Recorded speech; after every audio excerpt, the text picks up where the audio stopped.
Hi, folks. I'm Father Joe Grimaldi. You can call me Joe, and I'd like to welcome you to my podcast. But now, here's our host and friend, Ken Calvert.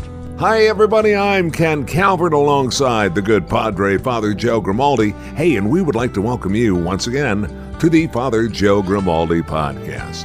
Friends, at Hoot McInerney Star Lincoln, we treasure your time. Isn't it time for you to experience the Star treatment? If you're in the greater Detroit area and you're looking for a new Lincoln, then Star Lincoln is your only answer. Father Joe Grimaldi and I have our new Lincoln Corsairs from Star Lincoln, but you may be thinking of something a little bigger, like the stunning Lincoln Nautilus, the sleek Lincoln Aviator, or the one-of-a-kind Lincoln Navigator. Shop online with Star Express. Swift, simple, safe. Browse for your new Lincoln online and customize and order your new Lincoln from home. It's that easy. Or drop by our beautiful showroom today and visit with one of our expert sales associates. Whatever you choose, you'll see why we've been selling Lincolns for over 50 years. Hoot McInerney Star Lincoln, 12 Mile Road and Telegraph in Southfield. Shop online at starlincoln.com, or you can call Star Lincoln at 248-354-4900.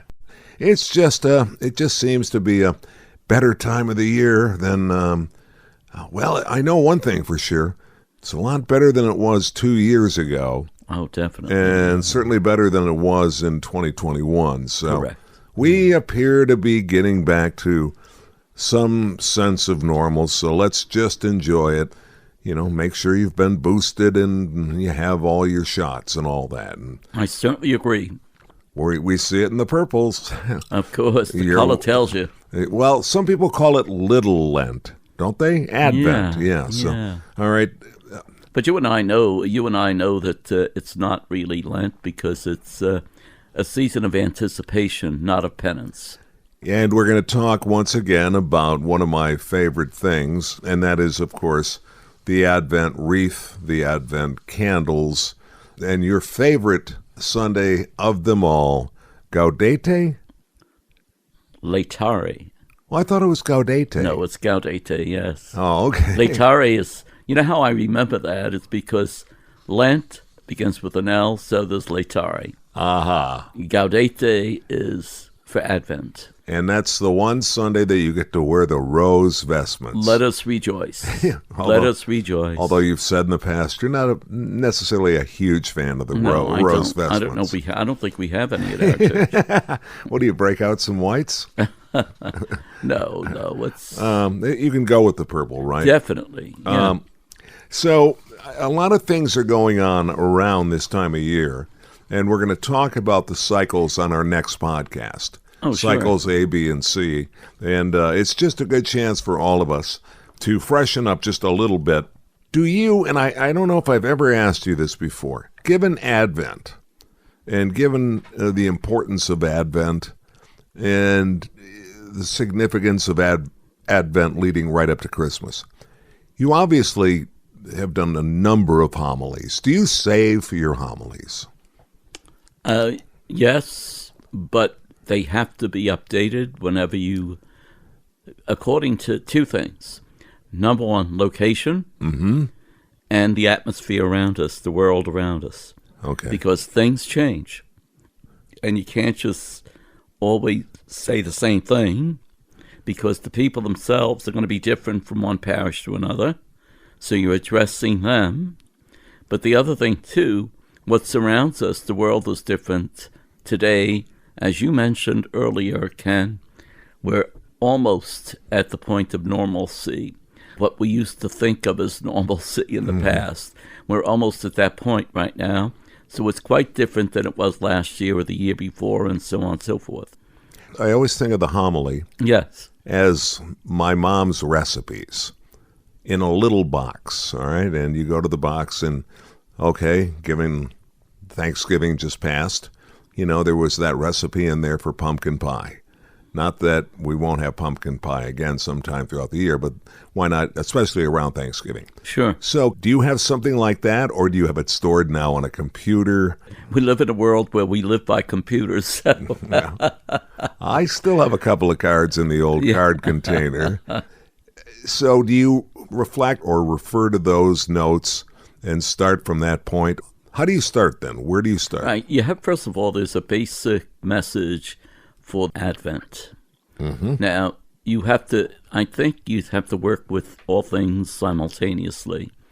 What is the message, and how does it relate to the times and to the people that we're talking with? So I think you have to do all three.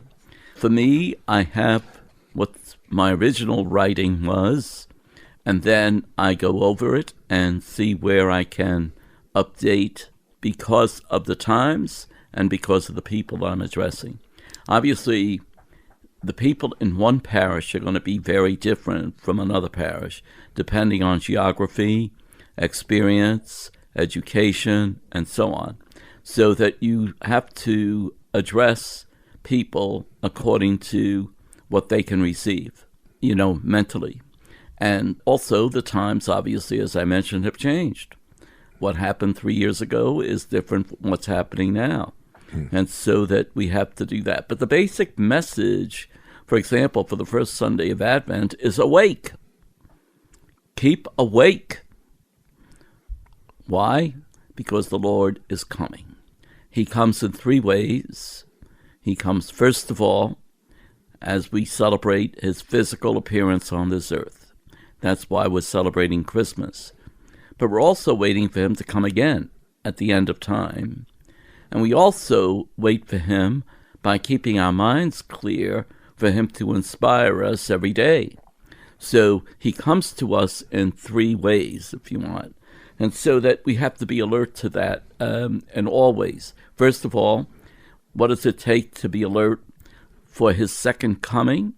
Simple matter of being prepared, awake. If we knew when the thief was coming, we would not have kept the house unlocked, as you say, that type of thing. And then, of course, we celebrate Christmas because we celebrate the birth of Christ on this earth.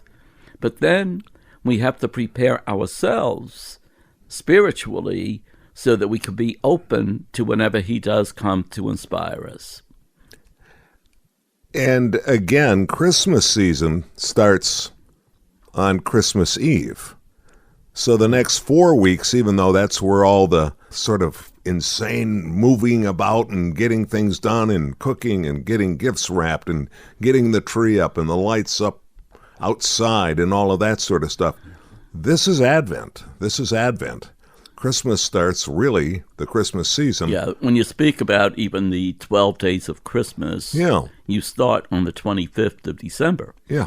It's interesting to me, and I think I may have mentioned this before, to see people throw out their tree on the 26th because it's over with. Yeah. But it's not. That's the beginning of Christmas, really, technically. So you have the 12 days of Christmas going up to what we used to call Little Christmas, or the appearance of the Three Kings, or the Epiphany, and all of that. See, that's after. And it's interesting that the preparation has almost become the actuality. But the preparation is just the preparation. And then, of course, Christmas season is to be enjoyed. Unfortunately, I don't know if people really enjoy after Christmas, because that's like after the 25th, I should say. Yeah, you know what? You just brought up a good point, and we've talked about that before, but I've never really thought about it. The person that puts the tree out the day after Christmas, first of all, why? Why would you want to take all of that work? You're taking that hard work and the memories from just 24 hours ago and putting it on the curb. Right. You didn't take the puppy that you got and put it Throw it out and put it on the curb. You didn't take the sweater that you got and just, threw it in the garage or wherever, what I mean? So it's interesting. I kind of say bah humbug to those people because I don't understand it. But you're right. We will see that. We will see that. And I think people are so busy they get tired, really. By the time it's Christmas Day, they're just exhausted. I'm pretty sure that we've always operated, and my friends, and I don't know about you and what you do in your house, Father Joe, but I do believe that most of my friends and family, the tree was up past, New Year's Eve. the tree was always up on New Year's Eve. That was the same for me. Always. I mean, it was like the stupid party hats and all the other things that were going on. And the picture would always be, with the champagne glasses, and everybody was still standing in front of the Christmas tree. Sure. And Happy New Year 2023. Yeah. So, by the way, if you're listening right now and you take the tree down. But there is a reason for that. What happens is many people who are non-believers like the festivities that occur at Christmas. And you have to admit, there's a lot of good feeling, the music, the Christmas carols, people being kind. All of a sudden, it's something new that they see people greeting one another with a sincere smile. So it's a great time of year. And so even if you are a non-believer, it's great to celebrate. Even have a tree, put it up, and, have a party on Christmas Day and so on. Have you any idea what that means? No. But it's fun. And so this is why they do it. So it's a lot of non-Christians. And I'll tell you my experience, and I don't mean to berate anybody because I certainly respect their beliefs. But my experience in Honolulu was very much the day after Christmas. The streets would be filled with Christmas trees the day after Christmas. And Really? Yeah, because you have a lot of non-Christians. Yeah. And for them, the Christmas day is, first of all, it's a national holiday. I mean, whether people like it or not, it is. You turn on the radio, you can't help but listen to Christmas music. And so that it's everywhere, really. Now, the meaning behind it is lost if you're a non-Christian. They have no idea why they're doing all of this. Very often I have found people are now starting to call it the winter festivities, okay? It takes away from the idea of Christ. So the winter festivities, the winter solstice, if you want. Right, yeah. Those are the things that people who are non-believers will bring up so that they can still celebrate on Christmas Day. Retail does that, and I don't blame them for doing that, leaving up there all of the lights. The cities often do that as well. The cities will often rely on using as many white lights as they can. Therefore, it makes all sorts of sense for it to roll out through the entire winter, Well, we live in an area where we're close to a place called Rochester, and yes, their streets are unbelievable with colored lights, and they don't come down till January 21st. Is that right? Yeah. I did not know that. Well, because it's great business. Yes. And also, even walking at night in winter with their heavy coats and going to the various restaurants and enjoying the festivities of the feelings of the festivities, it makes sense. And it's Advent, and there's nothing wrong with that, right? No, we're not. No, I'm just saying, I'm just making sure that nothing really is wrong with that. I always found it fascinating. The one thing that in radio, they had to literally Nielsen, the research group that does the listenership each and every quarter. So you have what they call the spring book, you have the fall book, the winter book, and the summer book.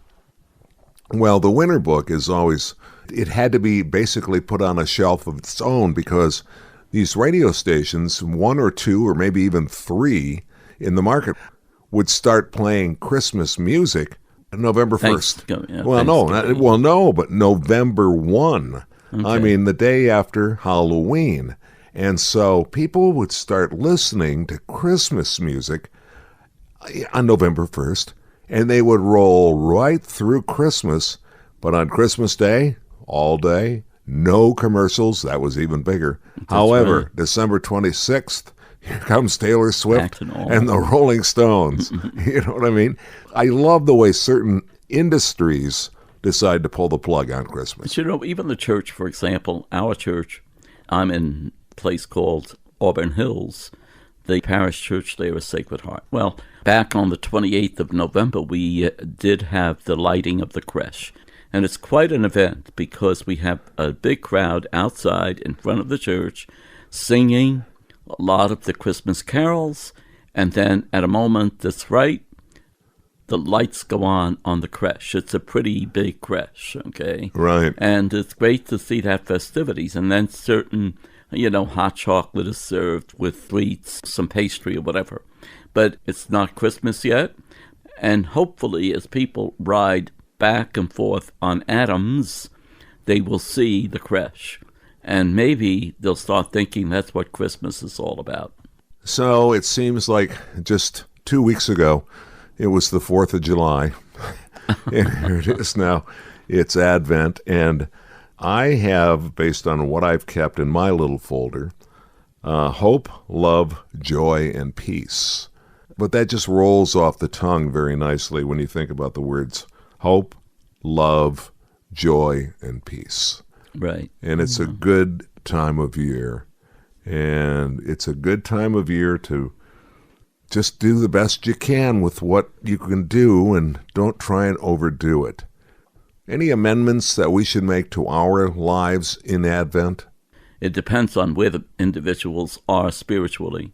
And of course, some are much more advanced than others. But if they are looking for something general, peace on earth could be a beautiful thing to just meditate on and pray for, I think. And we have the hope because Jesus is going to be coming physically at Christmas Day, but we also look forward to the end of time when the eternal reward will be present for all of those who have been faithful to him.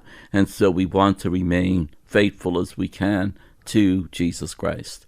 As we were reading the conversion, at least you showed me the story of the conversion, I don't know if it's a reconversion, the conversion of Chuck Gatica, and that's one of the things he mentions is to be faithful to Jesus.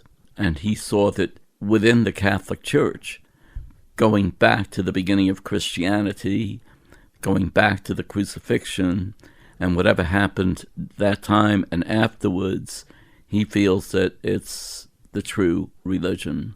And why? Because we have to focus on Jesus, and that's what we try to do all year round. For those listening, very quickly, I'll just give you a sidebar on that. Chuck Gatica, longtime weather personality here in Detroit, also an anchor person here in Detroit, and just loved by everyone. He went to ministry school, became an ordained minister, and then went to basically what I'm going to call a super church, located not far from where we are broadcasting right now. Massive church.